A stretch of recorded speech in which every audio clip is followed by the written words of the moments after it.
Alright, what is up guys, welcome back to another video. We are just taking a quick look at Verasity here, and as we can see, obviously after getting rejected at that key level there that we did talk about in yesterday's video, obviously this big key swing area of support back here turned into resistance again here, and then obviously failed to hold as support. We came back up, retested as resistance right now, looking like potentially we could be forming that head and shoulders pattern that I was talking about for Verasity, depending on what happens obviously in the wider market with Bitcoin. But right now Verasity really looking like it is essentially just sitting there doing what it needs to do, basically waiting for its chance to shine in the markets. It's obviously had a nice bounce off of this 023 Fibonacci level. We came down here looking for support after we lost this area here, didn't we? As support, we come down into the 023, we get the bounce back up to this key level here. And then as you can see, getting rejected, a red candle yesterday, and then looking like today, just another little bounce.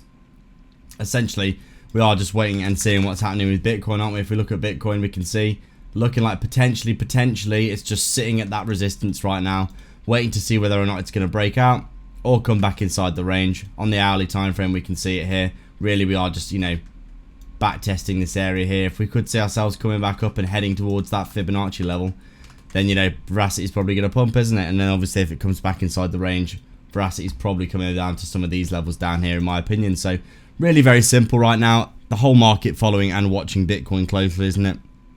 And we are just waiting to see what happens next with Bitcoin to determine what will happen next with Verasity. But overall, I'd say Verasity market structure wise looking very, very good indeed. That big bear market kind of descent that we did see here, bear market resistance with the breakout. Probably looking for a bit of a back test really, aren't we, before continuation. But I do think if we do start to see some bullish momentum, we could see ourselves heading up to the 618, up at around 2 cents over, the course of this year. And then heading into hopefully a bull market in 2024, which is what a lot of people are thinking. So that is really it for today, guys, the way I'm playing this. As I said, averaging in to a long position. I've been filled here, and here. And I've got a much larger position down here as well. I've got a big bag of Verasity for the long term. Do think that it's going to do very well in the longer term as well. So, as always, guys, thank you very much for watching. Please do like and subscribe. If you do want to support the channel, consider becoming a YouTube member by clicking the join button down below. You'll get access to our private Discord, where I'm hanging out most days with other investors. So, if you do want to get an edge on the markets, that would be a great way to support the channel. And I'll see you in the next video.